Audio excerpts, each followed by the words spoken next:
எதிர்த்து பேசிட்டு வணக்கம், இது புதிய தலைமுறையின் நேர்பட பேசு. இந்த நிகழ்ச்சியின் மூலமாக மீண்டும் உங்களை சந்திப்பதில் மிக்க மகிழ்ச்சி. இன்றைய நேர்பட பேசுவில் நம்முடைய விவாத பொருளாக இருப்பது சட்டப்பேரவையில் எதிரொலித்த சட்டப்பேரவை உறுப்பினர்களுடைய குதிரை பேர விவகாரம். சட்டப்பேரவை உறுப்பினர்களுக்கு செல்வி ஜெயலலிதா அவர்களுடைய மறைவிற்கு பிறகு எடப்பாடி பழனிசாமி தலைமையிலான அமைச்சரவை பதவியேற்ற பிறகு கொண்டு வரப்பட்ட நம்பிக்கை தீர்மானம், கோரப்பட்ட நம்பிக்கை தீர்மானத்தில் இப்பொழுது இருக்கக்கூடிய அஇஅதிமுக அம்மா அணிக்கு ஆதரவாக வாக்களிப்பதற்காக சட்டப்பேரவை உறுப்பினர்களிடம் பேரம் பேசப்பட்டது என்று வெளியாகிய வீடியோ அது ஏற்படுத்திய தாக்கங்கள், அதிர்வலைகள், அது இன்றைக்கு கூடிய சட்டப்பேரவையிலும் எதிரொலித்தது. எதிர்க்கட்சிகள், குறிப்பாக திராவிட முன்னேற்றக் கழகம் மிக கடுமையான எதிர்வினையை ஆற்றினார்கள். அதன் மீதான விவாதத்தை மையப்படுத்த அவர்கள் விரும்பிய பொழுது அதற்கு அனுமதி மறுக்கப்பட்டிருக்கிறது. அவர்கள் வெளியேற்றப்பட்டார்கள். மறியல், கைது என்று அடுத்தடுத்த கட்ட நடவடிக்கைகள் தொடர்ந்தன. இது தொடர்பாகவே நாம் இன்றைக்கு விவாதிக்க இருக்கின்றோம். மல்லுக்கட்டும் கட்சிகள் மானிய கோரிக்கைகள் என்னவாகும்? ஒரு ஆக்கப்பூர்வமான கூட்டத்தொடராக இது அமையுமா அல்லது இதே போல் அடுத்தடுத்த நாட்களில் நீடிக்குமா என்பதை குறித்து பயணிக்க இருக்கின்றோம். முதல் அமர்வில் நம்மோடு அரங்கில் இணைகிறார்கள் சட்ட பஞ்சாயத்து இயக்கத்தின் சார்பில் திரு செந்தில் ஆறுமுகம், வணக்கம் சொல்லி வரவேற்கிறேன். மூத்த பத்திரிகையாளர் திரு மணி அவர்கள், வணக்கம் சொல்லி வரவேற்கிறேன். அஇஅதிமுகவின் சார்பில் நாடாளுமன்ற உறுப்பினர் திரு அன்வர் ராஜா, வணக்கம் சொல்லி வரவேற்கிறேன். திராவிட முன்னேற்ற கழகத்தின் சார்பில் சட்டப்பேரவை உறுப்பினர் திரு ஜே அன்பழகன். திரு அன்பழகன், உங்களிடமிருந்தே தொடங்கலாம் அப்படின்னு நினைக்கிறேன். இந்த கூட்டத்தொடர் தொடங்குவதற்கு முன்பாக திரு ஸ்டாலின் அவர்கள் தெரிவித்த கருத்து, நாங்கள் என்னெல்லாம் மானிய கோரிக்கை மீதான விவாதத்தை கொண்டு வரணும் அப்படின்னு நினச்சிருக்கிறோமோ அதெல்லாம் சொல்லியிருக்கிறோம், அவங்க ஏற்றுக்கொண்டிருக்கிறார்கள், அவையெல்லாம் விவாதிக்கப்படும்.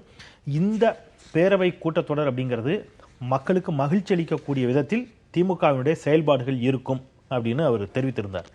ஒரு ஆக்கப்பூர்வமான பேரவை கூட்டத்தொடராக இது அமையணும் அப்படிங்கிறத விரும்புகின்ற பொழுது இன்றைக்கு திமுக நடந்து கொண்ட விதம் அப்படிங்கிறது அடுத்தடுத்தது இதே மாதிரி தான் இருப்போங்கிறது இன்னைக்கு சொல்றது அப்படிங்கிறது இதுதான் மக்கள் விரும்பக்கூடியதா, மக்களுக்கு மகிழ்ச்சி அளிக்கக்கூடியதா?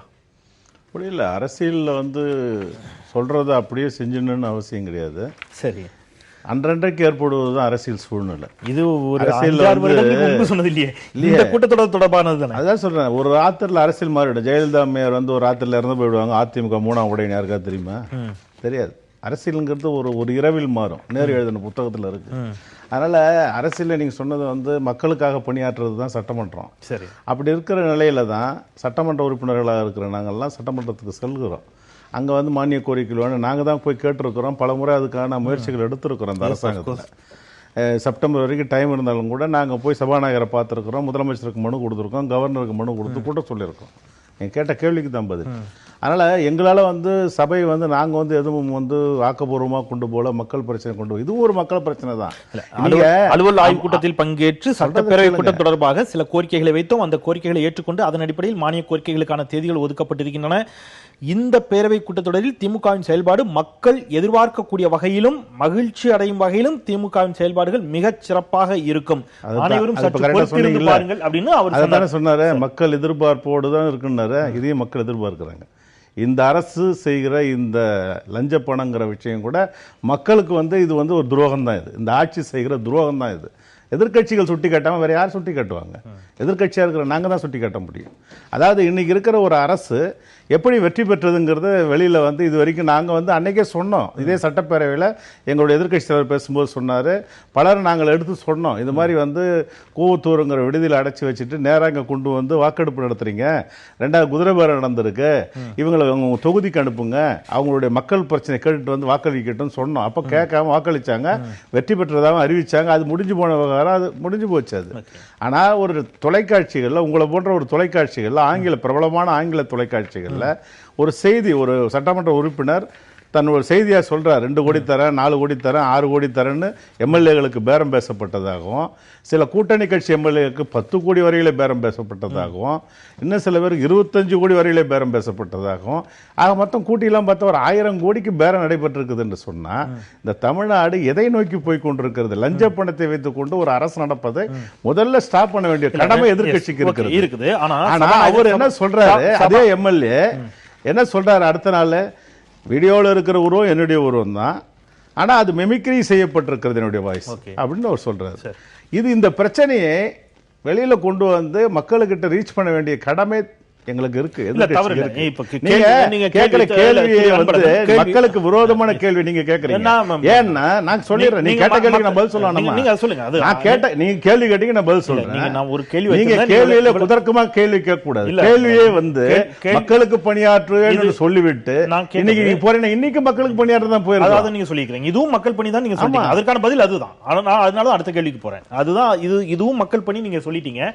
இந்த மக்கள் பணியை மட்டுமே தொடர்வதாக விருப்பமா, அல்லது கேள்வி முடிச்சிடும், அல்லது நீட் தேர்வு உங்களுடைய விருப்பத்துக்கு ஏற்ப திமுக செயல்படாது. புதிய தலைமுறையின் விருப்பத்திற்கு ஏற்ப திமுக செயல்பட வேண்டிய அவசியம் கிடையாது. விருப்பத்திற்கு ஏற்ப செயல்பட மக்களினுடைய விருப்பத்திற்கு ஏற்ப புதிய தலைமுறையில் உட்கார்ந்துட்டு இருக்கிறேன். அதனால அதை தான் சொல்ல முடியும். நான் முடிச்சிடறேன். நான் என்னுடைய கேள்வி, அதாவது கேள்வியை முடிக்கவில்லை. நான் கேள்வி முடிச்சேன். நீங்க கேள்வியிலே முதல்ல பதில் வச்சிருக்கீங்க. மக்கள் விருப்பத்துக்கு மாறாக அப்படின்றதெல்லாம் வைக்க கூடாது. நான் அப்படி சொல்லல. கேள்வியை நீட்டி கேளுங்க. நான் திருப்பி சொல்றேன், தெளிவா சொல்றேன். மக்கள் விரும்புகின்றபடி திமுகவின் செயல்பாடுகள் இருக்கும் அப்படின்னு நீங்க சொல்லியிருந்தீங்க. இன்றைய செயல்பாடுகள் மக்கள் விரும்புகின்ற செயல்பாடுகளா அப்படின்னு நான் கேட்டேன். உங்களுக்கு என்ன தெரியுது? சொல்லி உங்களுக்கு என்ன தெரியுது? மக்கள் இதையும் விரும்புகிறார்கள். இன்றைய செய்திகள் மக்களுக்கு விருப்பம் இல்லாத செய்திகள். நீங்க மக்கள் விரும்புகிறார்கள் பதிவு நீங்க வச்சிருக்கீங்க. நான் அடுத்த கேள்வி வரேன். வறட்சி பாதிப்பு, நீட் தேர்வு, மாட்டிறைச்சி விவகாரம், ஹைட்ரோ கார்பன் உள்ளிட்ட பல்வேறு மக்கள் விரும்பக்கூடிய சட்டமன்றம் கூடி இருக்கு. அதுதான் நீங்க சட்டமன்றம் கூடி இருக்கு. நீங்க முதல் நாளே ஒரு தொலைக்காட்சி நீங்க வந்து ஒரு வார்த்தை இன்னைக்கு திரு ஸ்டாலின் அவர்கள் திமுகவினுடைய செயல் தலைவர் சொன்னார், இனி இந்த கூட்டத்தொடர் முழுவதும் இந்த பிரச்சனை எழுப்புங்கிறார். நாளையும் இந்த பிரச்சனை எழுப்பணும்னா அதுக்காக மத்த பிரச்சனைல கலந்துக்க மாட்டேன்னு அர்த்தம் இல்ல. பிரச்சனை எழுப்புறதுக்கு டெய்லி எழுப்பதான் செய்வோம். இது பிரச்சனை எழுப்பக்கூடாதுன்னு என்ன இருக்கு? இன்னைக்கு கூட 45 இருங்க, நீங்க 45 நிமிடம் நாங்கள் பிரச்சனை எழுப்பிய பிறகுதான் எங்களை அவையை விட்டு அவை காவலர்களை விட்டு வெளியேற்ற சொன்னாரு. அதுக்கப்புறம் நாங்க வெளியே வந்துட்ட பிறகுதான் இந்த பிரச்சனை நடந்தது. அதனால தினசரி நாங்க 45 நிமிடம் இந்த பிரச்சனை தினசரி எழுப்புவோம். எங்களுக்கு வாய்ப்பு இருக்கும் போதெல்லாம் எழுப்புவோம். ஜிஎஸ்டி மசோதா இன்றைக்கு தாக்கல் செய்யப்பட்டிருக்கிறது. ஜிஎஸ்டி மசோதாவில் தமிழகத்தினுடைய சாதக பாதகங்கள் என்ன என்பதை ஒரு பிரதான எதிர்க்கட்சியாக, இன்னும் சொல்ல போனா இன்றைய தேதியில் திராவிட முன்னேற்ற கழகம் வலிமையான எதிர்க்கட்சியாக இருக்கிறது. எதிர்க்கட்சியாக அதன் மீதான விவாதங்களை எப்பொழுது கட்டமைப்பீர்கள்? விவாதங்களை கட்டமைப்பதனால இன்றைய சூழ்நிலையில இன்னைக்கு எது மெயினா பிரச்சனைன்னா, நீங்க வந்து இன்னைக்கு நேற்று வெளியான செய்திகளை நாங்கள் இன்னைக்கு சட்டமன்றத்தில் எடுத்துட்டு வந்து சொல்லும்போது சபாநாயகர் வந்து என்ன சொல்றாரு, வழக்கு மன்றத்தில் இருக்குது, அதனால நீங்க இன்னைக்கு பேசக்கூடாது அப்படின்னு அவர் சொல்றாரு. உடனே வந்து ஒரு அமைச்சர் எழுந்து சொல்றாரு, செங்கோட்டையன் அவை முன்னவர் அவர்கள் எழுந்து சொல்றாரு, உங்க ஆட்சியில் நீரா நாடியா டேப் வந்தது, அப்புறம் வந்து பல கேஸுகள் வந்தது, நாங்கள் எடுத்து பேசணும், வழக்கு மன்றத்தில் இருக்குதுன்னு பேச வேணாம்னு சொல்லி உங்க சபாநாயகர் சொல்லியிருக்காரு, உங்க துரைமுருகன் சொல்லியிருக்காருன்னு இவர் சொன்னார். சொன்னார். நாங்கள் மைக் கேட்குறோம், எங்களுக்கு கொடுக்கறதில்ல, கொடுத்துருந்தா நாங்களும் சொல்லியிருப்போம். இவர் நாங்கள் கேட்கறதெல்லாம் என்னன்னு அங்கே இருந்துக்கிட்டு இதெல்லாம் வெளியில நடக்கிற செய்திகளுக்கு நீங்க வழக்கு மன்றத்தில் நடக்குதுன்னு சொல்றீங்க. நான் சொல்ல வர்றதெல்லாம் சட்டமன்ற உறுப்பினர் சரவணன் அங்க உட்கார்ந்துட்டு இருக்கிறார். என்ன மாதிரி அவர் ஒரு சட்டமன்ற உறுப்பினர் அங்க உட்கார்ந்துருக்காரு. அவர் வீடியோவில் தோன்றி இந்த மாதிரி சொல்லி இருக்கிறார். ஆக அவர் சொன்னதை மறுத்து இருக்கிறார். அவர் எழுந்து சொல்ல வேண்டியது தானே. வழக்கு மன்றத்துக்கு அதுக்கு சம்பந்தமே இல்லை. ஒரு சட்டமன்ற உறுப்பினரை பத்தி ஒரு சூழ்நிலை வந்தா அந்த சட்டமன்ற உறுப்பினர் அங்க பதில் சொல்லணும். அவர் சொல்லல. சம்பந்தப்பட்ட சட்டப்பேரவை உறுப்பினர் அவைக்குள்ளே இருக்கின்ற பொழுது அவரை பதில் சொல்ல அனுமதியுங்கள் அப்படிங்கிற ஒரு வாதத்தை வைக்கிறாங்க. நீங்க இந்த வீடியோவில் இருக்கிறது தப்பா இருக்கலாம் அல்லது மிமிக்ரி செய்யப்பட்ட குரல்ங்கிற வாதத்தை எல்லாம் திரு சரவணன் வைக்கிறார். இரண்டு தரப்பின் மீதும் அவர் விமர்சனத்தை வைக்கிறார். ஓபிஎஸ் தரப்பின் மீதும் வைத்திருக்கிறார், எடப்பாடி பழனிசாமி தலைமையின் மீதும் வைத்திருக்கிறார். அது பொய் அப்படின்னா அந்த உறுப்பினர் அதை மறுப்பதில் என்ன பிரச்சனை இருக்கு? இல்ல, அந்த உறுப்பினர் அது வந்து நீதிமன்றத்துக்கு ஏற்கனவே திராவிட முன்னேற்ற கழகம் போயிட்டாங்க. ஏற்கனவே ஒரு கேஸ் போட்டிருக்காங்க இது தொடர்பாக. அதில் மறுபடியும் இந்த சரவணன் சொன்ன அந்த பேட்டியில் அடிப்படையாக மறுபடியும் இன்னொரு பெட்டிஷன் நீதிமன்றத்தில் தாக்கல் பண்ணியிருக்காங்க. நீதிமன்றத்தில் இருக்கிற எந்த வழக்குகளையும் இந்த சட்டசபையில் பேசக்கூடாது, சப்ஜுடிஸ் ஆயிரும் அப்படிங்கிற மாதிரி ஒரு பிரச்சனை ஏற்கனவே இருக்குது. நாங்கள் கூட பார்லிமெண்ட்டில் காவேரி இஷ்யூவை பற்றி நாங்கள் எடுத்தோம்னா கூட அது சப்ஜுடிஸ் அப்படின்னு சொல்லி உடனே மினிஸ்டர் சொல்லிவிட்டு அதை நமக்கு பேச முடியாது அப்படிங்கிறாங்க. எந்த பிரச்சனையுமே பேச முடியாதுங்கிறாங்க. அதனால் நீதிமன்றத்தில் இருக்கிற விஷயத்தை சட்டமன்றத்தில் வந்து வாதம் செய்ய முடியாது என்பது திரு ஸ்டாலின் அவர்களுக்கும் திரு துரைமுருகன் போன்றவர்களுக்கும்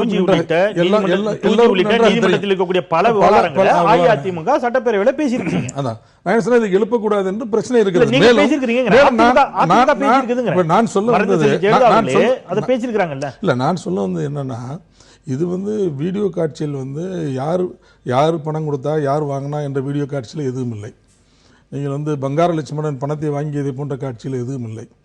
அதே போல் ஜார்க்கண்ட் முக்தி மோர்ச்சாவினுடைய அந்த இவர் நரசிம்மராவ் இதனுடைய தீர்மானம் வருகிற போது, நம்பிக்கை தீர்மானம் வருகிற போது சூரஜ் மண்டல், சைலேந்திர மகோதம். இல்லைங்க, நான் குறுக்கிட தப்பா சொன்ன குறுக்கிட இல்ல. நீங்க அப்புறம் உங்க சான்ஸ் 50 கோடி ரூபாய் லஞ்சம் வாங்கினதா தேர்தல் கமிஷன் கொடுத்ததா தினகரன் பேசினார். என்ன ஆதாரம்? டெல்லி போலீஸ் எப்படி கைது பண்ணாங்க? நான் சொல்றேங்க, அதுக்கு சொல்றேன். எது கைது பண்ணாங்க? அதுக்கு பதில் நாங்க கைது பண்ண சொல்றோம். சரவணன் விளக்கத்தானே சொல்றோம். எனக்கு நீங்க இவ்வளவு தூரம் சொல்றீங்க. இல்ல நான் பேசுறேன். நீங்க அது வந்து தவறா சொல்லுங்க. நீங்க இப்ப நான் சொல்லுங்க. நீங்க பழைய உதாரணங்களே எடுக்கிறீங்க. இல்ல நான் சொல்றேன். இன்னைக்கு உதாரணம் சொல்லுங்க. தினகரன் தொலைபேசியில் பேசினாரு. தொலைபேசியில் பேசுறதுக்கே வழக்கு பதிவு பண்ணிருக்காங்க. ஏன் வந்து தமிழ்நாட்டுல இருக்க போலீஸ் வந்து சரவணன் வீடியோல தோன்றதுக்கு வழக்கு பதிவு பண்ணல? நான் சொல்றத பேசுங்க. நான் சொல்றத நீங்க கேளுங்க. நீ அப்புறமா உங்க சான்ஸ் வரும்போது நீங்க பேசுங்க. சான்ஸ் இல்ல, இது விவாதம். இது ஒரு சான்ஸ் கிடையாது. நீங்க பதில் சொல்லுங்க. விவாதம் தானே. விவாதத்துல நீங்க இப்படி பேசினா இப்படி பேச முடியும்? ஆமா பேசுங்க. போட முடியும். சண்டை கிடையாது. விவாதம். பதில் சொல்லுங்க. நீங்க சொல்லிட்டீங்க, அது சொல்லட்டும். நீங்க பேசும்போது அமைதியா நான் கேக்குறேன். உங்களுக்கு பதில் தெரியல, குறுக்கிடல. இல்ல உங்களுக்கு என்ன தெரியல? நான் குறுக்கிட்டா நீங்க பேசவே முடியாது. யார் நீங்க யார் உங்களுக்கு 1000 பேர் குறுக்கிட்டா? 2001 உங்க சட்டமன்றத்தில் நான் பாத்துறேன்.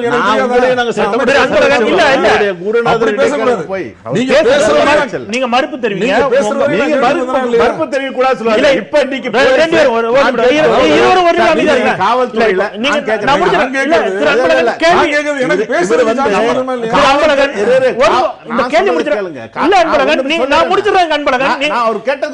மற்ற 3 ஆளுங்களுடைய மைக் ஆஃப் பண்ணி நீங்க சொல்றது மட்டும் எல்லாரும் கேட்டுக்கலாம். நான் சொல்றது கொஞ்சம் கேளுங்க. அப்படி இல்ல, let me complete please. நான் ஒன்னு சொல்றேன். இல்ல அன்பழகன் ப்ளீஸ் லிசன். நீங்க ஒரு வாதம் வச்சிட்டீங்க, அதுக்கான மறுப்பு அவர் சொல்லிட்டு இருக்காரு. அவர் மறுப்புல நீங்க முரண்படுறீங்க. ஆஃப் கோர்ஸ் நிச்சயமா முரண்படுவீங்க.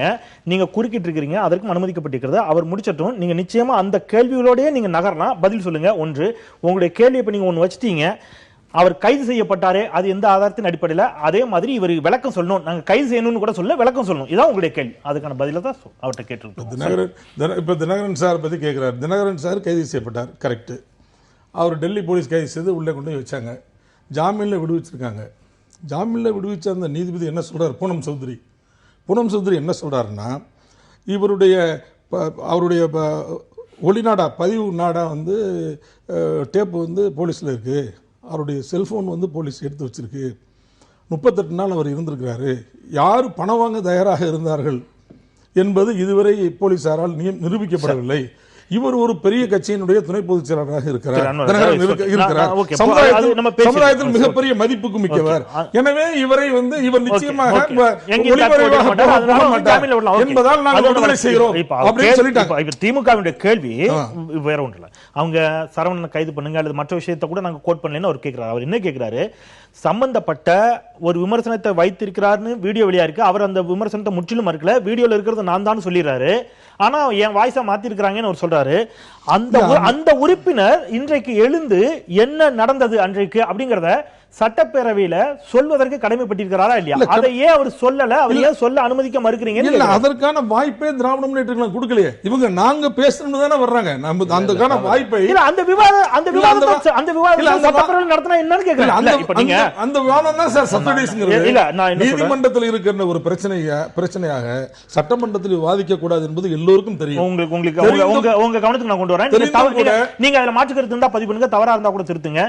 நீதிமன்றத்தில் இருக்கக்கூடிய விவகாரம் என்பது சரவணனுடைய டேப் தொடர்பான விவகாரமா?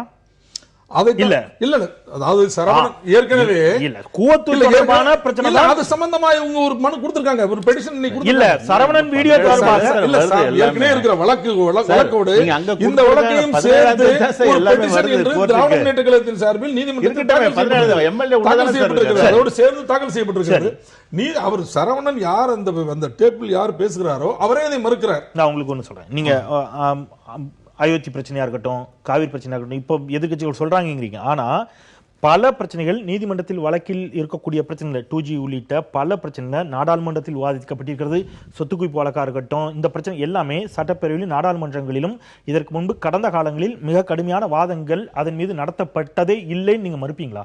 இல்ல நடத்தப்பட்டிருக்கலாம். இருக்குல்ல, வாதங்கள் இல்ல, அதாவது வாதங்கள் நடத்தப்பட்டிருக்கு. இல்ல நிச்சயமா வாதங்கள் நடத்தப்பட்டிருக்க வாய்ப்பே இல்லை. அதாவது நீதிமன்றத்தில் இருக்கிற வழக்கின் மீது வாதங்கள் நடத்தப்பட்டிருக்க வாய்ப்பில்லை. ஏதாவது ஒரு பிரச்சனை எழுப்பியிருப்பார்.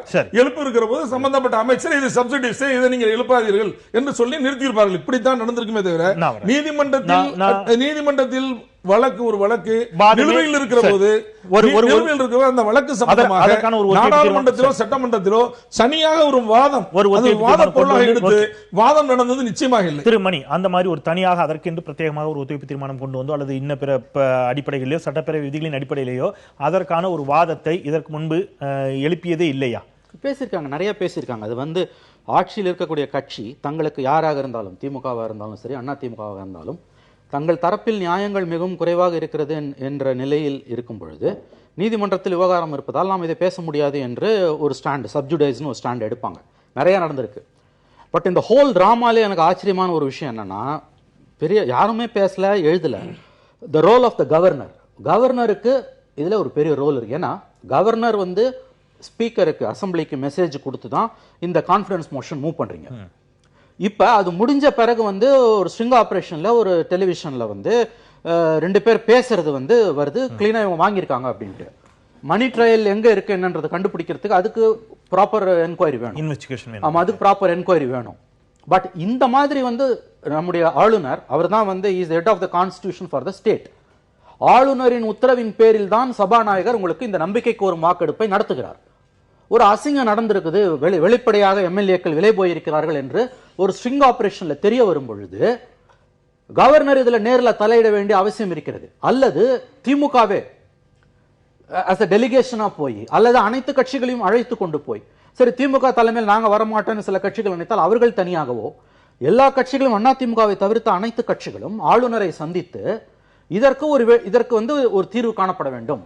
அது வந்து மறுபடியும் நம்பிக்கை வாக்கெடுப்பா, அல்லது வந்து சமர்ப்பிக்கப்பட்டிருக்க ஆதாரங்கள்ல வந்து ஏதாவது பிரைமா ஃபேசி கேஸ் பூர்வாங்க ஆதாரம் இருக்கிறதா என்பது போன்றவற்றை கண்டுபிடிக்க ஆளுநர் இந்த விஷயத்தில் தலையிட வேண்டும். இது onus is on the governor, அப்படிதான் நான் நினைக்கிறேன். ஆனா ஸ்டாலின் அவர்கள் அதை ஏற்கனவே குறிப்பிட்டிருந்தார். நாங்கள் ஆளுநரையும் குடியரசுத் தலைவரையும் இது தொடர்பாக நான் வந்து என்னுடைய கணிப்பு என்னன்னா, இது தப்பா கூட இருக்கலாம், அன்பழகன் ஏதோ எடுத்துக்கொள்ள வேண்டாம். இந்த இஷ்யூவை வந்து டிஎம்கே எந்த அளவுக்கு பொலிட்டிக்கல் ஹீட் அப் மெயின்டைன் பண்ண போறாங்கன்னு எனக்கு டவுட்டா இருக்குது. ஏன்னா தூக்கி 2 நாள் வெளியில போடுவாங்க, 3 நாள் வெளியில போடுவாங்க, 4 நாள்ல எல்லாருக்கும் உள்ள போய் பேசணும் ஆசை வந்துட போகுது. இந்த மெயின் டிராமால முக்கியமான ரோல் யாருக்குன்னா கவர்னருக்கு. அப்ப கவர்னர் இதுல என்ன பண்ண போறாரு? கவர்னர் வந்து is representative of the central government. Governor சொல்லிதான் உங்களுக்கு அந்த நம்பிக்கை தீர்மானமே நடக்குது. அதில் இவ்வளவு பெரிய ஒரு தமிழ்நாட்டில் இது வரைக்கும் நடக்காத அளவுக்கு வந்து கோடி கோடியாக பணம் பரிமாறப்பட்டிருக்கிறது. இல்ல பரிமாறப்பட்டிருக்கிறது என்று சொல்றேன். இந்த டேப்போட ஆத்தென்டிசிட்டி எனக்கு தெரியாது. அந்த ஆத்தென்டிசிட்டியை இன்வெஸ்டிகேட் பண்ணாமலேயே ஆளுநர் ஒரு முடிவுக்கு வந்துட முடியுமா? நிச்சயமா முடியாது. அதனால தான் சொல்லுகிறேன், ஆளுநர் அவருக்கு ஏகப்பட்ட அதிகாரங்கள் இருக்கின்றன. ஆளுநர் அவரே ஒரு குழுவை நியமித்து in consultation with the central government the veracity of the tapes அதை பார்க்கலாம், இல்ல சிபிஐக்கு நீங்க ஹேண்ட் ஓவர் பண்ணலாம். எதையுமே பண்ணாம இவ்வளவு பெரிய ஒரு கேவலமான காரியம் நடந்த பிறகும் ஆளுநர் மாளிகை மௌனம் காப்பது என்பது, சென்ட்ரல் கவர்மெண்ட் மௌனம் காப்பது என்பது ஆச்சரியமாக இருக்கிறது. திமுகவால் மட்டும் இந்த பிரச்சனையில் தீர்வை எட்ட முடியாது. ஏன்னா ஜெயலலிதா இருக்கும்பொழுது எப்படி இவர்கள் வெளியேற்றப்பட்டார்களோ அதே போல் தான் இப்பொழுதும் வெளியேற்றப்படுகிறார்கள். நான் மறுபடியும் வலியுறுத்த விரும்புவது, இந்த சம்பவம் ஆளுநர் மாளிகை, த ஆபீஸ் ஆஃப் த கவர்னர் இருக்கு பாருங்க, அதன் முகத்தில் கரியை எள்ளி பூசி இருக்கிறது. ஆகவே அவர்களுக்கு தான் பாத்தியதை அதிகம். முதல்ல வந்து நீங்க வந்து இந்த டேப்ஸ் எல்லாம் ஒரிஜினலா இல்லையா? ஏன்னா அதுல இருக்க சம்பந்தப்பட்ட எம்எல்ஏ உடம்பு என்னது, குரல் வேறன்றாரு. அப்ப இதை நம்ம கண்டுபிடிக்கிறதுக்கு சாதாரணமாக நாம் என்ன செய்கிறோம் இந்தியாலன்னா, சிபிஐயோட ஃபோரன்சிக் லெபார்டரி ஹைதராபாத்ல இருக்கு, அங்க அனுப்பிச்சு அதோட வெராசிட்டி இது பண்றோம். நான் என்ன கேக்குறேன்னா, நீ நாளைக்கு உள்ள போட்டு ஒரு வாதத்துக்கு எப்படி வரணும்? ஒரு வாதத்திற்காக ஒருவேளை அந்த சட்டப்பேரவை உறுப்பினருடைய குரல்னே அது வச்சுக்கங்க, சரவணன் தான் அந்த கருத்தை தெரிவிச்சிருக்கிறாரே வைத்துக்கங்க, வெரி குட். அது உண்மையான கருத்துங்கிறதுக்கான ஆதாரம் இல்லாமல் நடவடிக்கை எடுக்க முடியுமா? நடவடிக்கை எடுக்கிறத பத்தியே நான் சொல்லல. இவங்களை புடிச்சு உள்ள போடு, அவனை புடிச்சு உள்ள போடுங்கிறது இல்ல. ஒரு விசாரணை, இப்ப ஒரு ப்ராப்பர் இன்வெஸ்டிகேஷன் ஆர்டர் பண்றதுக்கு முன்னால governor has to satisfy himself. இந்த கவர்னர் என்ன பண்ணார் இந்த விஷயத்துல? இதுவரைக்கும் ஆளுநர் மாளிகை ஏன் மௌனம் காக்கிறது? ஏன்னா இந்த நடந்து முடிந்திருக்கிற இந்த அசிங்கம் வந்து வெறும் சட்டப்பேரவைக்கோ, இந்த எம்எல்ஏ அன்பழகன் மாதிரியான நம்முடைய ஐயா அன்வராஜா மாதிரியான எம்எல்ஏக்களுக்கோ பொதுமக்களுக்கோ எவ்வளவு அசிங்கமோ அதற்கு இணையான அசிங்கமான ஒரு காரியம் தான் கவர்னருக்கும். ஏன்னா அவரு இன்ஸ்ட்ரக்ட் பண்ணி தான் ஹவுஸ் நடக்குது. அப்ப ஏதாவது ஒரு நடவடிக்கையை கவர்னர் எடுத்தாகணும். அவர் முதல்ல he has to satisfy himself. இல்ல நீங்க ஒதுக்கிட்டு போயிடுங்க. இல்ல 2-3 வாதம் எடுத்தோம்னா, தமிழ்நாட்டை எடுத்துக்கங்க அல்லது மற்ற மாநிலங்கள் எடுத்துக்கங்க, நீங்கள் பார்லிமெண்ட்டே எடுத்துக்கங்க. இதற்கு முன்பு இந்த மாதிரி குதிரை பேரங்களோ அல்லது சாதாரணமாகவே அணி மாறக்கூடிய எம்எல்ஏக்கள், இங்கேருந்து அங்கே போகக்கூடியவங்க, ஆதரவு கொடுக்கக்கூடியவங்க, இதற்கு பின்னால் எந்த விதமான பொருளாதார ரீதியிலான பிரதிபலன்களும் இருந்ததே இல்லையா? எக்ஸ் ஒய் இசட் இந்தியாவில் இருக்கக்கூடிய எல்லா கட்சிகளையும் எடுத்துக்கங்க சார். இந்த மாதிரி அணி மாறும் பொழுது, ஸ்திரமற்ற தன்மை வரும் பொழுது, இங்கிருந்து அங்க ஓடுறதும் அங்கிருந்து இங்க ஓடுறதும் சுதந்திர இந்தியா வரலாறுல நிறைய நடந்திருக்கு. 99.99% காசுக்கு தான் இவங்க போயிருக்காங்க. கோத்தூர் வாரத்துல ஒரு விமர்சனம் வைக்கப்படுகிறது, எம்எல்ஏக்கள் வந்து பணம் பெற்றுக் கொண்டிருக்கிறார்கள் அப்படிங்கிற ஒரு விமர்சனம் தொடர்ச்சி அந்த இந்த ஸ்டிங் ஆபரேஷன் வீடியோ வரதுக்கு முன்பாக சொல்லப்படுகிறது. ஆனா டு பி பிராங்க், ஒரு ஜர்னலிஸ்டா சொல்லுங்க, இந்த வீடியோ வெளியான பிறகு தமிழ்நாடு மக்கள் ஏதோ இதை பார்த்து ஒரு பெரிய அதிர்ச்சியா இருக்காங்க. அதிர்ச்சி இல்ல, ஏன்னா மக்களுக்கு தெரியும். எதனால வந்து நம்ம சொல்லிதான் மக்களுக்கு தெரியும் எந்த அவசியமும் கிடையாது. மக்கள் நம்ம விட புத்திசாலிகள். இவன் காசு வாங்கிட்டு தான் இங்க இருக்காரு, இவர் காசு வாங்கிட்டு தான் அங்க இருக்காருன்றது எல்லாருக்குமே தெரியும். ஆனால் அது அதிகாரப்பூர்வமாக வரும் பொழுது என்னுடைய பாயிண்ட் வந்து ரியாக்ட் பண்ண வேண்டியது ரூலிங் பார்ட்டி மட்டுமல்ல, governor has to react, governor has to involve himself. Sir நிச்சயமா அந்த இடத்துல ஒரு சிறிய இடைவேளைக்கு போலாம். செந்தில் உங்களுடைய கருத்துக்களை ஒரு சிறிய இடைவேளைக்கு பிறகு கேட்டிருக்கிறேன். ஒரு சிறிய இடைவேளைக்கு பிறகு இந்த பிரச்சனையில் ஆளும் கட்சி என்ன செய்ய வேண்டும், அதனுடைய கடமையை, எதிர்க்கட்சி தன்னுடைய கடமையாக என்ன செய்ய வேண்டும், ஆளுநருடைய பங்களிப்பு என்ன, நேர்பட பேசலாம் சிறிய இடைவேளைக்கு பிறகு.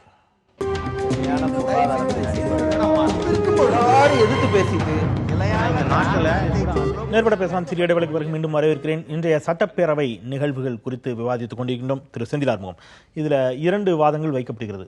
ஒன்று, எதிர்க்கட்சி தரப்புல வைக்கக்கூடிய வாதம், ஆட்சியை கலைத்து விட்டு நீங்க பணபேரம் விவகாரம் குறித்து சிபிஐ விசாரணை நடத்தணும்னு திரு ஸ்டாலின் அவர்கள் கோரிக்கை வைக்கிறார்.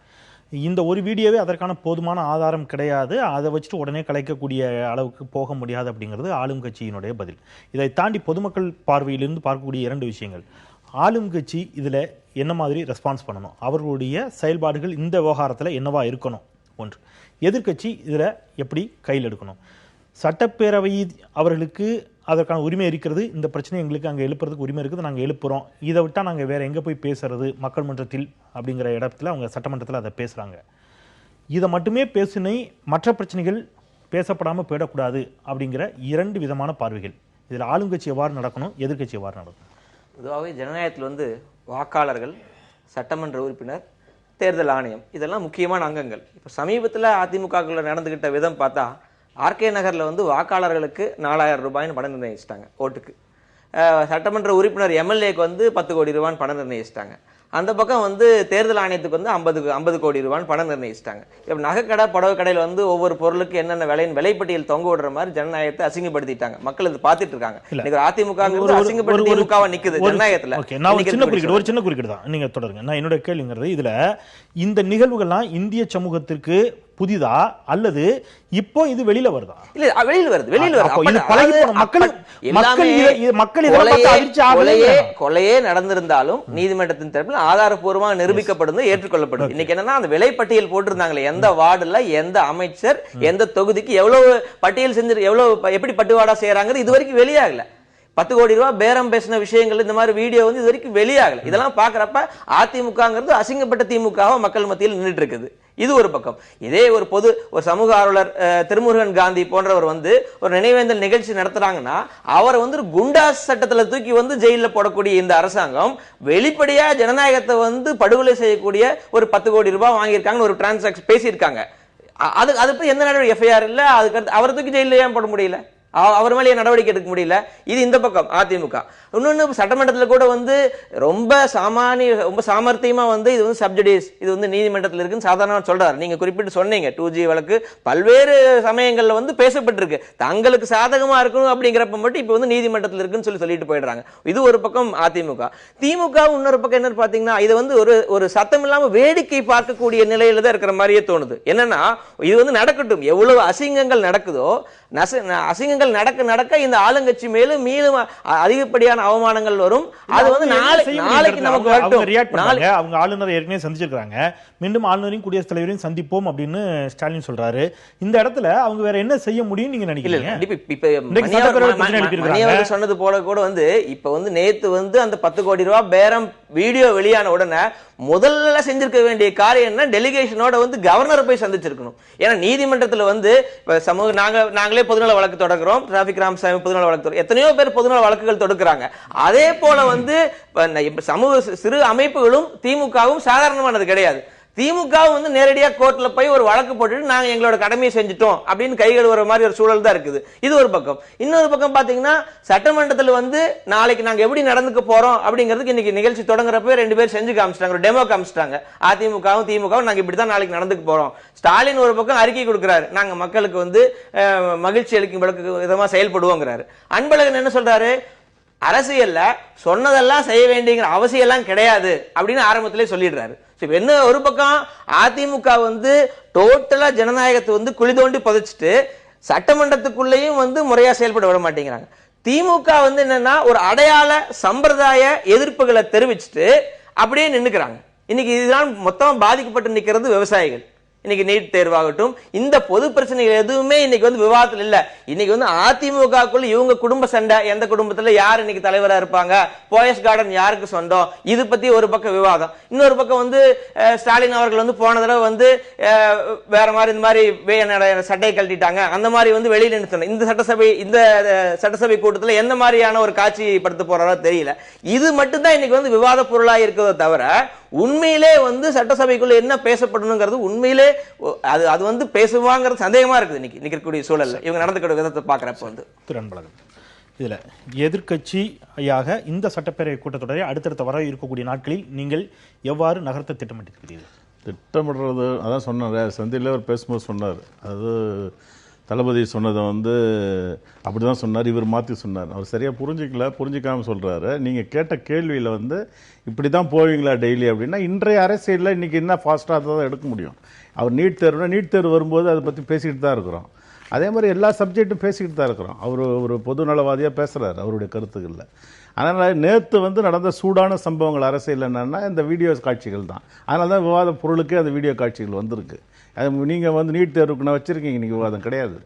அந்த வச்சு தான் அதை ஒட்டி பேசுகிறீங்க. அப்போ அதனால் நாங்கள் சொன்னோம், அது சம்பந்தமாக இன்றைக்கி சட்டமன்றம் கூடும்போது நாங்கள் பேச வேண்டிய நிலைமை இருக்குது. மக்கள் வந்து அதை பற்றி சிந்திக்கிறாங்க. அதை பற்றி இந்த ஆட்சியின் மீது இருக்கிற அந்த களங்கத்தை வந்து துடைக்க வேண்டியது ஆட்சியும் எதிர்க்கட்சியும் சேர்ந்து தான் செய்யணுமே தவிர, அதனால் சொல்லியிருக்கிறவரை பதில் சொல்ல வைக்கணுங்கிறதுக்காக தான் நாங்கள் முயற்சி எடுத்தோம். எங்களுடைய தலைவர், சட்டமன்ற தலைவர் வந்து இந்த பிரச்சனையை எடுப்போன்றார். ஏன்னா இது வந்து மிகப்பெரிய லஞ்சம் வந்து இதில் ஊடுருவி இருக்கு. அவர் பத்திரிகையாளர் திரு மணி அவர்கள் சொன்னது மாதிரி கவர்னர் நாங்கள் பார்க்குறோன்னு சொல்லியிருக்கிறோம். பார்க்க மாட்டேன் சொல்ல கவர்னர் நாங்கள் மும்பை வரையில் போய் பார்த்துட்டு வந்து கூட இது சம்பந்தமாக நிறைய பார்த்துருக்குறோம். நிறைய முறை அவரை சந்திச்சிருக்கிறோம். அவர்கிட்ட இந்த தேர்தல் முடிஞ்ச பிறகும் போய் பார்த்துருக்கோம். அதுக்கு வழக்கம் போட்டிருக்கோம். இப்போ இந்த பண விஷயத்துக்கு வழக்கு போட்டிருக்கோம். கவர்னரையும் போய் பார்ப்போம். அவருடைய கோரிக்கை, மக்களுடைய கோரிக்கை ஏற்று கவர்னரை பார்க்குறதெல்லாம் இருக்கும். அது ஒரு பக்கம் இருந்தாலும் சட்டமன்றம் கூடுகிற நாட்களில் நிச்சயமாக மக்களுக்கு இன்னைக்கு ஏற்பட்டிருக்கிற அந்த நீட் பிரச்சனை, குடிநீர் பிரச்சனை, வறட்சி பிரச்சனை, இன்னும் சொல்ல போனால் அந்த தமிழ்நாட்டில் இருக்கிற ஏகப்பட்ட விவசாயிகள் பிரச்சனை ரொம்ப தாண்டவமாடுது. டெல்லி வரைக்கும் போய் விவசாயிகள் வந்து இன்னைக்கு போராடக்கூடிய அவ்வளோ நிலைமை. இங்கே தமிழ்நாட்டில் கூட முதலமைச்சர் சொல்லியிருக்காரு 2 மாதம் பொறுத்துருங்கன்னு சொல்லி விவசாயிகளுக்கு வாக்குறுதி கொடுத்துருக்கிறாரு. உலகம் இந்தியா முழுக்க விவசாயிகள் கடன்கள் தள்ளுபடி பண்ணிட்டு இருக்கிறாங்க. தமிழ்நாட்டில் தள்ளுபடியே பண்ணலை. இப்படி ஏகப்பட்ட பிரச்சனைகள் இருக்கிறத நாங்கள் தினசரி சட்டமன்றத்தில் எங்களுடைய கோரிக்கைகளை எழுப்பி முதல் நாள் எங்களுடைய நேற்றைக்கு நடந்த சம்பவங்களை சொல்லியிருக்கிறோம். நாளைக்கு இது 0 ஹவரில் இதை எழுப்பலாம். 0 ஹவரில் எல்லாத்தையும் எழுப்பலாம். சட்டமன்ற உறுப்பினர்களுக்கு தெரியும். அதில் எழுப்புறத பிரச்சனையை வந்து அரசாங்கம் தான் சந்திக்கணும். அரசாங்கம் சந்திக்கும் போது தினசரி இப்படியே தான் நடக்குமா, இப்படியே தான் தூக்கி வெளியே போடுவாங்கலாம் கிடையாது. இன்று மாதிரியே தினசரி நடக்குன்னு நீங்கள் நினைக்கவும் வேண்டாம். மக்கள் பிரச்சனைகளை பேசக்கூடிய இடத்தில் நிச்சயமாக பேசுவோம் திமுக. சார், திரு அன்வராஜா, இதில் இன்றைக்கு வனம் மற்றும் சுற்றுச்சூழல் துறை சார்ந்த மானிய கோரிக்கையின் மீதான விவாதம், அது தொடர்பாக என்ன மாதிரியான ஆக்கப்பூர்வமான விவாதங்கள், வாத பிரதிவாதங்கள் சட்டப்பேரவையில் நடைபெற்றன அப்படிங்கிறது ஒரு பிரதான கேள்வி. அதை தாண்டி நீட் பிரச்சனை இருக்குது, அவர் சொன்ன மாதிரி மீத்தேன் பிரச்சனை இருக்குது, தமிழ்நாட்டில் மாட்டிறைச்சி சார்ந்த போராட்டங்கள் நடைபெற்று கொண்டீங்கன்னா மெழுகுவர்த்தி நினைவேந்தல் நடத்தியவர்கள் குண்டர் சட்டத்தில் கைது செய்யப்பட்டிருக்கிறார்கள் அப்படின்னார் அவர். டாஸ்மாக்கு எதிரான போராட்டங்கள் தமிழகம் முழுவதும் நடைபெற்று கொண்டிருக்கின்றன. இந்த மாதிரி பல பிரச்சனைகள் தீர்வுகாணப்பட வேண்டிய பிரச்சனைகளாக இருக்கிறது. ஆனால் தமிழக அரசியல் களமாக இருக்கட்டும் அல்லது அனைத்து ஊடகங்களில் நடைபெறக்கூடிய இந்த மாதிரியான விவாதங்கள் அனைத்தும் இன்றைக்கு துரதிருஷ்டவசமாக எதை நோக்கி நகருதுன்னா, இந்த அதிமுகவில் இருக்கக்கூடிய உட்கட்சி பிரச்சனை, அதிமுக திமுகவிற்கு இடையில் நடக்கக்கூடிய அரசியல் ரீதியிலான வாத பிரதிவாதங்கள், விமர்சனங்கள், இதை மையப்படுத்தியே நடத்த வேண்டிய இடத்திற்கு போகுது அப்படின்னு சொன்னால், ஆளுங்கட்சியாக உங்களுக்கு கூடுதல் பொறுப்பும் அக்கறையும் கவனமும் இதில் இருக்கணுமா இல்லையா? இந்த சட்டப்பேரவை கூட்டத்தொடரை ஆக்கப்பூர்வமான கூட்டத்தொடராக மாற்றுறதுக்கு எதிர்க்கட்சியினுடைய குரலுக்கு ஏன் நீங்கள் மதிப்பளிக்க கூடாது? இல்லை, எதிர்க்கட்சியினுடைய குரலுக்கு மதிப்பளிக்காமல் இல்லை. ஏற்கனவே கடந்த சட்டமன்ற கூட்டத்தொடர் நடந்திருக்கிறது. அதிலெல்லாம் வந்து எதிர்க்கட்சிகளுடைய எண்ணிக்கையின் அடிப்படையில் அவர்களுக்கு நேரம் ஒதுக்கப்படுகிறது. அது அன்பழகனுக்கு கூட தெரியும். அந்த எண்ணிக்கையின் அடிப்படையில் தான் நாடாளுமன்ற ஆளுங்கட்சி எதிர்க்கட்சி என்று நேரம் கூட அப்படி தான் ஒதுக்கப்படுகிறது. இன்று நடந்த விஷயம் நேற்று நடந்த ஒரு இது தொடர்பாக நடந்ததை தவிர இது தொடர்ந்து நடக்கும் என்று சொல்ல முடியாது. நிறைய பிரச்சனைகள் இருக்கின்றன. நீட் தேர்வு குறித்து எல்லோருக்கும் அக்கறை இருக்கிறது. ஏற்கனவே சட்டமன்றத்தில் அதற்கான தீர்மானம் நிறைவேற்றி மத்திய அரசுக்கு அனுப்பியிருக்கிறோம். முதலமைச்சர் அவர்கள் பிரதமரை பார்க்கிற போது 2-3 முறை பார்க்கிற போதும் இதற்கான அழுத்தத்தை கடுமையாக கொடுத்திருக்கிறார். அண்ணன் தம்பிதுரை அவர்கள் தலைமையில் கூட அமைச்சர்கள் சேர்ந்து நேரடியாக சென்று பிரதமரையும் பார்த்து நம்முடைய நிதியமைச்சரையும் பார்த்து இதற்கான அழுத்தத்தை கொடுத்திருக்கிறார்கள். அதே போல் நம்முடைய இருக்கிற வறட்சி நிவாரணம் கூட நமக்கு கேட்டிருக்கிறோம். அங்கிருந்த வறட்சி நிவாரண குழு வந்து அது பரிந்துரை செய்த பணத்தை கூட அவர்கள் தரவில்லை. நமக்கு கொடுக்க வேண்டிய பாக்கி ஏற்கனவே மத்திய அரசாங்கம் நீங்கள் செலவு செய்யுங்கள், மத்திய அரசாங்கத்தினுடைய வரவை எதிர்நோக்கி நாங்கள் செலவு செய்த 17,000 சட்டப்பேரவையில எப்ப விவாதிக்க போறீங்கன்னா அடுத்து இன்னைக்கு தானே சட்டசபை கூடியிருக்கு. இன்னைக்கு சட்டசபை கூடியிருக்கு. ஒரு மானிய கோரிக்கை முடிஞ்சிருக்கு. அடுத்த மானிய கோரிக்கை நாளைக்கு இப்போ எதிர்க்கட்சி வரப்போகுது. எல்லாம் கலந்துக்குருவாங்க. வரிசை அதெல்லாம் நடக்கும். அந்த பிரச்சனை ஒவ்வொரு நாளும் நடந்து கொண்டே போகும். ரெண்டு விஷயம். இப்ப நீங்க ஒரு நாடாளுமன்ற உறுப்பினர் அப்படிங்கிற முறையில உங்களுக்கு தெரியும், நாடாளுமன்றத்தில் எதிர்க்கட்சிகளுடைய குரல்களுக்கு எந்த அளவிற்கு மரியாதை கம்பேரிட்டிவ்லி சட்டப்பேரவையில் கொடுக்கப்படுகிறத விட கொடுக்கப்படுகிறதுங்கிற ஒரு கருத்து முன்வைக்கப்படுகிறது. நீங்க என்னோட கேள்வி முடிச்சேன். தொடர்ச்சியாக எதிர்க்கட்சிகள் எண்ணிக்கையில் மிக குறைவாக இருந்தால் கூட அவர்களுடைய முழக்கங்கள், அவர்களுடைய பிரச்சனைகளுக்கு மதிப்பளித்து அவர்களை யாரும் அவையிலிருந்து வெளியேற்றியதாக சமீப காலத்தில் எங்கேயும் நம்ம செய்தி பார்க்க முடியாது. அவை ஒத்திவைக்கப்படுமே தவிர அவையிலிருந்து அவர்கள் குண்டுகட்டாக வெளியேற்றப்படுவதெல்லாம் கிடையாது. ஆனால் சட்டப்பேரவையில் உறுப்பினர்களை, மக்களால் தேர்ந்தெடுக்கப்பட்ட உறுப்பினர்களை வெளியேற்றி விட்டு ஒரு மசோதாவை தாக்கல் பண்ண வேண்டிய அவசியம்லாம் எங்கிருந்து வருகிறது? இல்லை, நான் என்ன சொன்னேன், நாடாளுமன்ற நடைமுறைங்கிறதே வேறு. முற்றிலும் சட்டமன்ற நடைமுறைகளுக்கு முற்றிலும் வேறுபாடாக இருக்கிறது. நாடாளுமன்றம் என்னவென்றால், நாடாளுமன்றத்தில் ஏதாவது ஒரு பிரச்சனை வந்தால் சபையை ஒத்தி வைத்து விட்டு வெளியே சபாநாயகர் போய்விட்டு மீண்டும் ஒரு 15 நிமிடம் கழித்து கூட்டுவார். இதுதான் நாடாளுமன்றத்தினுடைய. நாடாளுமன்றத்தில் யாரையும் இதுவரை ஒரு நாடாளுமன்ற உறுப்பினர்களை கூட வெளியே அனுப்பியது கிடையாது. இது நேர்மாறாக சட்டமன்றம் இருக்கு. நம்முடைய சட்டமன்றத்தினுடைய அதிமுக ஆட்சி மட்டுமல்ல, இதற்கு முன்னால் இருக்கிற எல்லா ஆட்சிகளிலுமே இந்த சட்டமன்றத்தில் இப்படித்தான் நடைமுறை இருக்கிறது. நாடாளுமன்றத்திற்கு நிறைய எதிர் வேறுபாடுகள் இருக்கின்றன. நாடாளுமன்றத்தில் அப்படி இல்லை. அப்படி நடத்தக்கூடாதுன்னு என்ன கட்டாயம்? அப்படி இல்லை, அப்படி நடத்தலாம். அந்த அப்படிப்பட்ட ஒரு நடைமுறையை நாம் பின்பற்ற வேண்டும். இனிமேலாவது வருகின்ற காலங்களில் எல்லோருமாக சேர்ந்து அதற்கான தொடக்க புள்ளி இன்றைய இருக்கக்கூடிய அஇஅதிமுக அரசு இடலாமே நான் கேட்கிறேன். இல்ல செய்யலாம். நாடாளுமன்றத்தை பத்தி சொல்றப்ப நாடாளுமன்றம் நேரடி ஒளிபரப்பு செய்யறாங்க. அவ்வளவு கண்ணியமா நடக்கிற நாடாளுமன்றத்தை நேரடி ஒளிபரப்பு செய்யறப்ப வந்து சட்டமன்றத்தில் இன்னைக்கு வந்து சட்டை கிழிப்பு வேட்டி அவிழ்ப்பு நடக்கக்கூடிய லெவலுக்கு இருக்கக்கூடிய சட்டசபையை நேரடி ஒளிபரப்பு சொன்னீங்கன்னா சில கோடி ரூபாய்கள் எங்களால் செலவழிக்க முடியாத காரணத்தினால் நேரடி ஒளிபரப்பு கொடுக்க முடியாது இந்த அரசாங்கம் சொல்லுச்சு. அவ்வளவு கண்ணியமா நடத்துறதா நேரடி ஒளிபரப்பு கொடுப்பாரான்னு சொல்லுங்களேன். இல்ல, நேரடி ஒளிபரப்புங்கிறது சட்டமன்றத்தில் நேரடி ஒளிபரப்புங்கிறது ஒரு பாலிசி மேட்டர். நேரடி ஒளிபரப்பு செய்வது என்பது அலுவல் ஆய்வு கூட்டத்தில் பேசி சபாநாயகரிடம் எல்லாம் எதிர்க்கட்சிகள் எல்லாம் எடுத்து சொல்லி எல்லோரும் ஒப்புக்கொண்டு அதற்கு பிறகுதான் நேரடி ஒளிபரப்பு என்பது வர வேண்டும். சும்மா எடுத்தவுடன் எல்லாவற்றையும் எழுத்தேன் பேசக்கூடாது. அவர் சாமானியர் பேசிய ரொம்ப அசிங்கமாக போய்விட்டது, ரொம்ப கேவலமாக போய்விட்டது, அதிமுக ரொம்ப இந்த நாட்டை அசிங்கப்படுத்தி விட்டது என்றெல்லாம் கூட அவர் சொன்னார். இருங்க, நீங்க பேசிட்டே நான் பொறுமையா கேட்டுக்கிட்டே இருந்தேன். நீங்க ஒரு சாமானியன், நீங்க குற்றச்சாட்டு நான் மறுக்கல. என்ன இது வந்து ஒரு குற்றச்சாட்டு தான். இப்ப நீங்க சொல்றது எதுவுமே நிரூபணமாகல. என்ன நீங்க சொல்ற 10 கோடி 5 கோடி 4 கோடி 3 கோடி எதுவுமே நிரூபிக்கப்பட்ட உண்மை இல்லை. நீங்க சொல்றது பூரா குற்றச்சாட்டு தான்.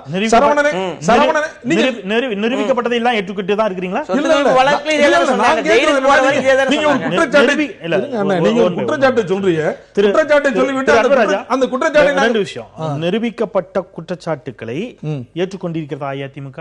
ஏன் ஏத்துக்கணும்? உச்சநீதிமன்ற தீர்ப்பில் சொத்து குவிப்பு வழக்கு வந்த பிறகு அஇஅதிமுக நிலைப்பாடு சட்டப்பேரவைக்குள் செல்வி ஜெயலலிதா அவருடைய படத்தை திறக்கணும் அப்படின்னு சொல்லி உச்சநீதிமன்ற தீர்ப்பு வந்த பிறகுதான் அந்த முடிவு எடுக்கிறீங்க.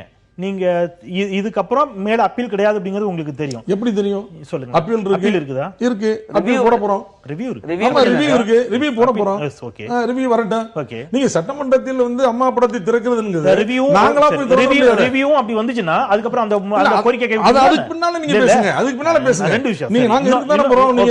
நீங்க டிவி புரோகிராம் நடந்து தான் புரியும். இன்னொன்று நீங்க இது தீர்ப்பளிக்கப்பட்ட பிரச்சனைகளை தான் நம்ம பேசணும் அப்படின்னு சொன்னா 2Gல தீர்ப்பு வந்துடுச்சா? அதை குறித்து விவாதிக்கவே இல்லையா? விமர்சனமே வைக்கிறது இல்லையா அஇஅதிமுக? இல்ல, நான் என்ன கேக்குறேன்னா, நான் அப்படி சொல்லல. நான் அந்த மாதிரி சொல்லலை. இப்போ வந்து ஒரு குற்றச்சாட்டு தான் சொல்லப்பட்டிருக்கிறது. குற்றம் சாட்டப்பட்டவர் நான் அது இல்லை நான் இல்லைன்னு மறுக்கிறார். இனிமேல் நீங்க விசாரணை வைத்து நீங்கள் சிபிஐ விசாரணையை வைக்கலாம். விசாரணை வைத்து குற்றச்சாட்டு நிரூபணமானதுக்கு பிறகு அவர் மேல் எந்த நடவடிக்கை வேண்டுமானாலும் நீங்கள் எடுக்கலாம். அதற்கு முன்னால் குற்றச்சாட்டு சொன்னதை உடனேயே அது நிரூபணமாகிவிட்டதை போல அசிங்கப்படுத்தி விட்டார்கள், அப்படி கேவலப்படுத்தி விட்டார்கள், தமிழ்நாடு தலைகுனிந்து நிற்கிறது என்றெல்லாம்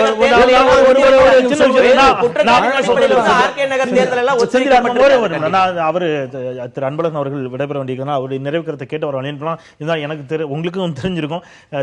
இங்கே தென்னிந்தியாவில் நடைபெற்ற ஒரு ரயில் விபத்துக்கு பொறுப்பேற்றுக் கொண்டு பதவி விலகிய அமைச்சர்கள் எல்லாம், மத்திய ரயில்வே துறை அமைச்சர்கள் எல்லாம் அந்த நாட்டில் இருக்கிறாங்க. நேரடியான குற்றச்சாட்டுகளுக்கும் கூட ஆதாரம் வந்த பிறகுதான் பதவி விலகும் அப்படிங்கிற இடத்துல இன்னைக்கு அரசியல் இருக்குது. எனவே உங்களுடைய நிறைவு கருத்தை பதிவு பண்ணுங்க திரு அன்பழகன். நிறைவு கருத்துன்னு இல்லை, திராவிட முன்னேற்ற கழகத்தை பொறுத்தவரையில் பிரதான எதிர்க்கட்சியாக தமிழகத்தில் தேர்ந்தெடுக்கப்பட்டிருக்கிறோம்.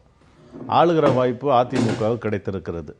ஆனால் ஆளுகிற வாய்ப்பில் முதலமைச்சராக இருந்த செல்வி ஜெயலலிதா அவர்கள் மறைந்து போன பிறகு ஓ பன்னீர்செல்வம் தலைமையில் ஒரு ஆட்சி நடைபெற்றது. அந்த ஆட்சியை மாற்றி எடப்பாடி பழனிசாமி தலைமையில் ஒரு ஆட்சி நடைபெறுகிறது. இந்த ஆட்சி எப்படி நடைபெறுகிறது என்பதை மக்கள் பார்த்து கொண்டிருக்கிறார்கள். இவர்கள் கூவத்தூரில் கொண்டு போய் வைத்திருந்து வாக்கெடுப்புக்கு கொண்டு வந்து அந்த வாக்கெடுப்பில் வெற்றி பெற்று இங்கே ஆட்சி நடத்தி கொண்டிருக்கிறார்கள். அந்த வாக்கெடுப்பில் தவறு நடந்தது என்று நாங்கள் அன்றைக்கே சொன்னோம். அது வந்து கொஞ்சம் தள்ளி வைத்திருக்கலாம். ஏன்னா கவர்னர் 14 நாள் டைம் கொடுத்துருந்தாரு. இவங்க ஊருக்கு அனுப்பிச்சு ஒரு வாரம் கழிச்சு தேர்தலில் ஓட்டெடுப்பு வைங்கன்னு சொன்னோம். அதை அன்றைக்கி சபாநாயகர் கேட்கல, உடனடியாக வேகமாக நடத்தினார். அப்போவும் நாங்கள் எங்களுடைய கருத்துக்களை பதிவு பண்ணிடணும். எங்களுக்கு தகராறு நடந்தால் அது அன்றைய பிரச்சனை முடிஞ்சிருச்சு. அதற்கு பிறகு இன்றைக்கு சபை கூடுவதற்கு 2 நாட்களுக்கு முன்பு ஒரு தொலைக்காட்சியில் இது மாதிரி வந்து ஒரு சட்டமன்ற உறுப்பினரே சொல்கிறாரு, இவ்வளோ பணம் கொடுத்துருக்கோம் அவ்வளோ பணம் கொடுத்துருக்கோம், வெளியில் வந்துடுச்சு நியூஸு. உடனே என்ன பண்ணியிருக்கணும், இவங்க அந்த அரசாங்கம் வந்து அது அந்த சம்பந்தமாக விசாரணை துவக்கி உண்மையாக பொய்யாங்கிறத மக்களுக்கு தெளிவுபடுத்தியிருக்கணும். ஏன்னு கேட்டால் நான் ஆரம்பத்தில் சொன்னது மாதிரி நான் இப்போ கூட தினகரன் மேலே குற்றச்சாட்டு சொல்லலை. தினகரன் குற்றச்சாட்டு சொல்லுகிறவரே ஒரு குற்றவாளி தான். அந்த குற்றவாளியினுடைய கிட்ட பேசுனதா சொல்லி அவர் மேலே வந்து ஒரு தொலைபேசியில் பேசுனதுக்கு டெல்லி போலீஸு வழக்கு பதிவு செஞ்சு டெல்லியிலேருந்து இங்கே வந்து இவரை கைது பண்ணி கொண்டு போய் சிறையில் வச்சு இன்றைக்கி ஜாமீனில் வரார். அது வேறு விஷயம். ஒரு தொலைபேசி உரையாடலுக்கு இந்த வழக்குன்னா சட்டமன்ற உறுப்பினர் ஒரு வீடியோ ஆதாரத்தோடு வந்திருக்குது. இவரை சிறைப்பிடிக்கணும், இவரை கைது பண்ணணும், இவர் எப்படின்னு நாங்கள் சொல்லலை. இவர் சொன்னது உண்மையா பொய்யா அவர் சொல்கிறார் மெமிக்கிரின்னு. ஆனால் இது போலீஸ் வழக்கு பதிவு செஞ்சு விசாரணையாவது நடத்தணுங்கிறது தான் திமுகவோட எண்ணம். ரெண்டாவது, இந்த பிரச்சனை இன்னைக்கு எழுப்ப வேண்டிய கடமை எங்களுக்கு இருக்கு. எழுப்பணும்னா இதே விவாதத்தில் திமுக இந்த பிரச்சனை எழுப்பாம ஏன் தூங்கிட்டு இருக்குன்னு கேட்பீங்க. அதனால இந்த பிரச்சனையை எழுப்ப வேண்டிய கடமை எங்களுக்கு இருக்கு. இங்கே நம்முடைய செந்தில் சார் சொன்னது மாதிரி நிச்சயமாக எல்லா பிரச்சனைகளிலும் நாங்கள் இந்த சட்டமன்றத்தில் கலந்து கொள்வோம். மக்கள் பிரச்சனைகளை முன்கொண்டு நாங்கள் வந்து தமிழ்நாட்டில் இருக்கிற அனைத்து பிரச்சனைகள், ஏன்னா இன்னைக்கு எல்லா எதிர்கட்சிகளும் உள்ள வர முடியல சட்டமன்றத்துக்கு. திமுக, காங்கிரஸ், முஸ்லீம் லீக் 3 எதிர்கட்சி தான் நாங்கள் உள்ள இருக்கிறோம். ஆகவே எங்களுக்கு கடமை அதிகமாக இருக்கிறது. ஆகவே இன்றைக்கு இருக்கிற மக்களுடைய பிரச்சனைகளை இந்த மன்றத்தில் ஒழிப்போம். ஆனால் இது ஜனநாயக மன்றமாக இல்லை, இது ஒரு சர்வாதிகார மன்றம் என்பதை பதிவு செய்து இந்த சம்பந்தமாக ஒரு சிபிஐ என்கொயரி வைக்கணும் அப்படிங்கிறத நான் சொல்றேன். நன்றி. உங்களுடைய நீங்க நிறைவு பெற்று விடைபெற வேண்டியிருப்பதால் உங்களுடைய கருத்துள்ள நான் ஒரு சிறிய இடைவெளிக்கு செல்கிறேன். இடைவேளைக்கு பிறகு திரு மணி அவருடைய கருத்துக்களோடு பயணிக்கலாம். இணைந்திருங்கள். எதிர்த்து பேசிட்டு நேர்பட பேசலாம். மீண்டும் வரவேற்கிறேன். தமிழக சட்டப்பேரவையில் நடைபெற்ற நிகழ்வுகள் குறித்து விவாதித்துக் கொண்டிருக்கிறோம். திருமணி, அடிப்படையில் நேரடியாக திரு ஸ்டாலின் அவர்கள் வைக்கக்கூடிய ஒரே இது, முதல்ல ஆட்சியை கலைச்சிருக்கிறார். ஆட்சியை கலைத்து விட்டு பணபேரம் குறித்து சிபிஐ விசாரணை நடத்த வேண்டும் அப்படிங்கிறாரு. தொடர்ச்சியாக இதே நேர்பட பேசுகிறாங்கள பலமுறை நான் வைத்த கேள்விகள் இதுதான். மாநில சுயாட்சி குறித்து மிக உறுதியாக இருந்த திராவிட முன்னேற்ற கழகத்தினுடைய பார்வை மாற தொடங்கி இருக்கிறதா? இல்லை, அப்படி எடுத்துக்கொள்ள தேவையில்லை. 356 பற்றி டிஎம்கேவோட ஸ்டாண்டில் வந்து பெரிய மாற்றம் வந்துடுச்சு அப்படின்னு இதை ஒன்று வைத்து ஒரு இன்சிடென்ட்டை வச்சு நம்ம முடிவு செய்யணும். ஆனால் இதுக்கு முன்னாலேயே வந்து 356 ஏன் யூஸ் பண்ணக்கூடாதுன்னு நன்றாக நினைவில் இருக்கிறது. கலைஞர் 2001 ஜூன் மாதம் கைது செய்யப்பட்டு 4-5 நாட்கள் விடுதலையான பிறகு அண்ணா அறிவாலயத்தில் நடந்த பிரஸ் மீட்டில் வந்து இதே மாதிரி 356 பற்றி கொஸ்டின் நீங்கள் கேட்ட இதே கேள்வி. தார்மீக ரீதியில் திமுக காலம் முழுவதும் அது எதிர்த்து வந்திருக்கிறது. ஏன்னா அவர்கள் தான் 2 முறை ஆட்சி இழந்தது. இப்போ ஏன் 356 வந்து அதையும் பயன்படுத்தலாமே என்று ஒரு செய்தியாளர் கேட்டதற்கு நீங்கள் ஆம் என்று ஏன் சொன்னீர்கள் போது, பயன்படுத்துவதற்கு தேவையில்லாத ஒரு அருவாள் அல்லது ஆயுதம் எதற்கு எங்களிடம் இருக்க வேண்டும் அப்படின்னு பாலிஷ்டாக கலைஞர் சொன்னார். நீங்க கேட்குற மெயின் கொஸ்டினுக்கான ஆன்சர் வந்து திரு ஸ்டாலின் அவர்கள் சொல்லுவது வந்து ஆட்சியை கலைக்கிறது இதெல்லாம் வந்து நடைமுறைக்கு ஒவ்வாத முடியாத காரியம். பொம்மை ஜட்ஜ்மெண்ட்டுக்கு பிறகு லா அண்ட் ஆர்டர் ஃபெயிலர் ஆனா கூட நீ கலைக்க முடியாது அன்லெஸ் கான்ஸ்டிடியூஷனல் பிரேக் டவுன் இருக்கணும். நான் வந்து எப்படி பார்க்கறேன்னா, இந்த வந்திருக்கக்கூடிய இந்த ஸ்ட்ரிங் ஆபரேஷன்ல வந்திருக்கக்கூடிய இந்த டேப்ஸ் வந்து இந்த ஆட்சியை கழிக்கிற அளவுக்கான ஒரு வலுவான டேப்ஸ் இல்லை அப்படின்னு தான் நான் நினைக்கிறேன். ஏன்னா அந்த ஆடியோ வந்து அவர் நான் இல்லைன்றாரு. ரெண்டாவது வந்து மணி ட்ரையல் என்ன ஆச்சு நமக்கு தெரியல. அப்புறம் அந்த வெராசிட்டி ஆஃப் த டேப்னுவாங்க, அதை வந்து யார் உறுதி செய்யறது? இப்ப ஒரு விசாரணை அமைப்புனா தமிழ்நாடு கவர்மெண்ட்டே அதை விசாரிக்க முடியாது, ஏன்னா அவங்களே குற்றவாளி கூண்டில் இருக்காங்க. அப்படி என்றால் 2 விதங்களில் நாம் சிபிஐ விசாரணைக்கு உத்தரவுப்படலாம். ஒன்று உயர்நீதிமன்றமோ உச்சநீதிமன்றமோ சிபிஐ விசாரணைக்கு உத்தரவு போடலாம். அப்பொழுதும் அது கோர்ட் மானிட்டர்டா இருந்தாதான் அதுக்கு பலன் வரும். இரண்டாவது, மாநில அரசே, சம்பந்தப்பட்ட மாநில அரசே நாங்களே இதை சிபிஐ விசாரணைக்கு விடுகிறோம், அவர்களுக்கு நம்பிக்கை வரும் அப்படின்னு பல மாநில அரசுகள் இதற்கு முன்பு பண்ணியிருக்காங்க. அப்படி பண்ணலாம். அதை இந்த அரசு செய்யுமா என்று நமக்கு தெரியாது. ஒன்று அஃப்கோர்ஸ் அதில் இன்னொரு கேள்வி, அவரே அந்த டேப்ல நாங்கள் கிளம்பும் போது 1 கோடி 2 கோடி பேசினாங்க, 4 கோடி ஆச்சு, பக்கத்தில் வரும்போது 6 கோடி ஆச்சு, ஆளுநர் இது பேசுறாரு தவிர அடுத்த நாள் பணம் இல்லைன்னு சொல்லிட்டாங்க, தங்கமா தருவோம்னு சொன்னாங்க. ஆனா நாங்கெல்லாம் வாங்கிட்டோம் அல்லது இவங்களுக்கெல்லாம் கொடுத்துட்டாங்கிற மாதிரியான ஸ்ட்ராங்கான டோன் அந்த ஆடியோல எங்கேயாவது இருக்குதா, வீடியோல? இல்ல. பேசுனாங்கிற மாதிரியான வாதம் மட்டும். அப்ப பேசுனாங்கிறத வைத்து அந்த வீடியோவை ஆதாரமா எடுத்துக்கிட்டா கூட பேசுனாங்க அப்படிங்கறதை வச்சு இந்த வழக்கு நீதிமன்றத்தில் எப்படி நிக்கும், சிபிஐ விசாரித்தால் இது எந்த அளவுக்கு? ரொம்ப முக்கியமான கேள்வி நீங்க கேட்டது. இந்த நம்ம எல்லாரும் பார்த்திருக்கிற பப்ளிக் டொமைன்ல இருக்கக்கூடிய அந்த டேப்ஸை வச்சு either high court R supreme court வந்து ஒரு சிபிஐ இன்வெஸ்டிகேஷன் விடுறாங்கன்னா எனக்கு புரியல. நீங்க வந்து ஒரு எம்எல்ஏ கூப்பிட்டு நீங்க கேக்குறீங்க, அவரை எந்த அளவுக்கு கேட்பீங்க? அவரை வந்து you cannot subject him to third degree methods. ஒரு சாதாரண மனிதனை வந்து குற்றம் சாட்டப்பட்டவனை எப்படி வந்து அடித்து துன்புறுத்தி போலீஸ் கஸ்டடின்னு வச்சோம், கஸ்டோடியல் இன்ட்ரோகேஷன் நம்ம சொல்றோம், அதை வந்து ஒரு எம்எல்ஏ கிட்ட நீங்க செய்ய முடியாது. அந்த மணி ட்ரையல் எங்க போச்சு? அதுவும் பெரிய பெரிய தொகையை சொல்றாங்க.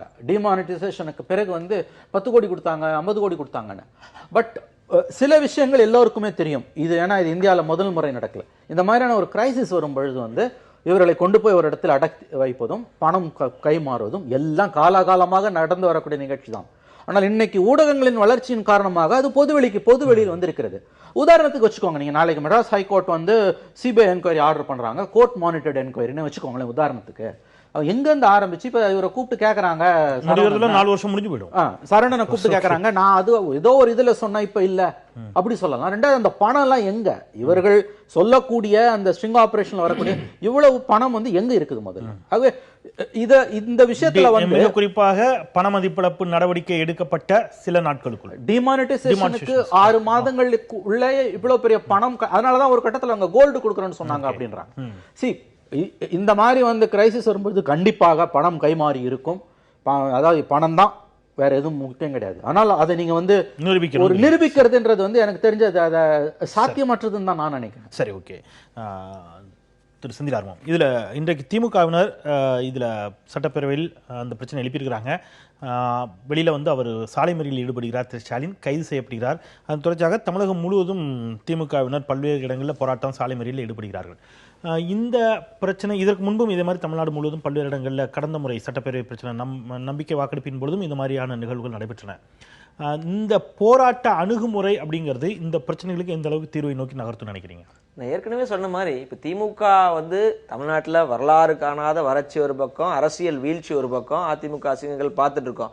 இதற்கு தேவையான அளவுக்கு போதுமான அளவுக்கு அவங்களே சொல்றாங்க 98 எம்எல்ஏஸ் பக்கம் வச்சிருக்காங்க. அவ்வளோ எம்எல்ஏ வச்சுட்டு வரலாம். அந்த அளவுக்கு ஒரு பவர் இருக்கிறவங்க வந்து எடுக்கக்கூடிய நடவடிக்கைகள் வந்து போதுமான அளவா இல்லை. அவங்க உண்மையிலே அவங்களோட கேம் பிளான் என்ன, அவங்களுக்கு பின்புலத்தில் வேற என்னென்ன அரசியல் நடந்துட்டு இருக்குங்கிறது புரிஞ்சுக்க முடியல.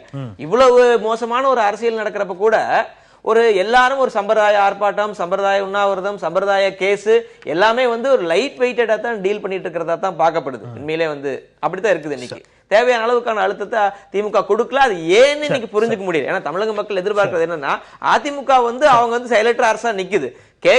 ஒரு பக்கம் பாஜக வந்து பின்னாடி இருந்து கையை முறுக்கிட்டு இருக்கு. கேட்க வேண்டிய நிலையில் இருக்கக்கூடிய திமுக வந்து மௌனமா இருந்துட்டு இருக்கு. வேடிக்கை அவர்கள் தங்களுடைய செயல்பாடுகளில் இன்னும் கொஞ்சம் மாற்றத்தை கொண்டு வரணும் அப்படிங்கிறீங்க.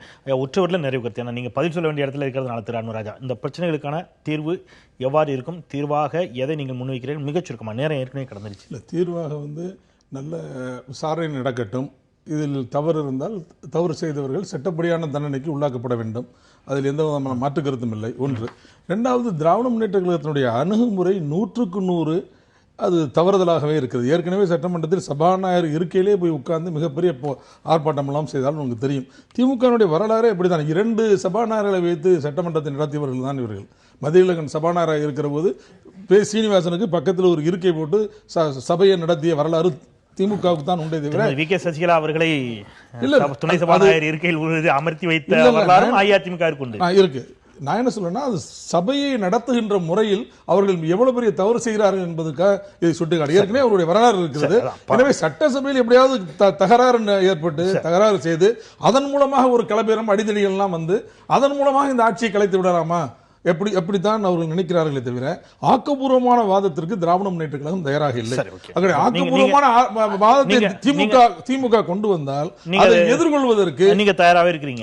அதை எதிர்கொள்வதற்கு அண்ணா திராவிட முன்னேற்ற கழகம் தயாராக இருக்கிறது. அந்த அளவில் நம்ம நிறைவேற்றலாம். அரங்கில் ஏற்கனவே இணைந்த திரு ஜெயன்பழகன் அவர்களுக்கும் நன்றி, உங்கள் மூவருக்கும் கூட நன்றி, பார்த்த நேர்களுக்கும் நன்றி. முதல் அமர்வு இந்த அளவில் நான் நிறைவேற்றுகின்றேன். 2வது அமர்விலும் கூட இந்த பிரச்சனையில் இன்னும் வேறு பல பிரச்சனைகளை பேச வேண்டிய அவசியமும் தேவையும் இருக்கிறது. இதில் பல்வேறு புள்ளிகள் இணைத்து பயணப்பட வேண்டிய ஒரு அவசியம் இருக்கிறது.